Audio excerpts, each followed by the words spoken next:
Սավո, ինչու ես հալածում ես։ Այսօր էլ եթե նայենք մեր Հայաստանում, ինչքան մարդիկ կան, տարբեր հոգևոր մշակութային իրենց պատկերացման ժառանգության կրողներ, ովքեր որ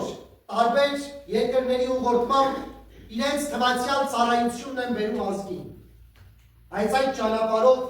հալածում Աստծոյի դերեց, հալածում Քրիստոսի եւ հեռանում իրական քրիստոնեության ճանապարհից, Քրիստոսի անվան տակ ոչ թե հետևում, այլ հալածում են Քրիստոսին։ Եվ այսօր յուրաքանչյուր քրիստոնյա, յուրաքանչյուր հայ, երբ այս տողերը կարդում են,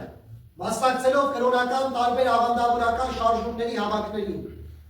երանի թե անդրադառնա, որ այս խոսքը միայն Սողոսի մասին չէ, այլ նաև իր մասին է, որ ինքն այդ նույն մեղքի ու ճանապարհի մեջ են գած, այդ սխալի մեջ են գած, հպարտության, որ մենք ենք փրկվածները, մենք ենք ճիշտ ճանապարհի մեջ գտնվողները, բայց երբ հպարտ Սողոսը խոնարհվեց, իր երազանքները մի կողմ դրեց եւ լսեց Աստծո ձայնը, գնա Դամասկոս եւ ինչ որ քեզ կասվի դա արա, նա գտավ փրկության ճանապարհը,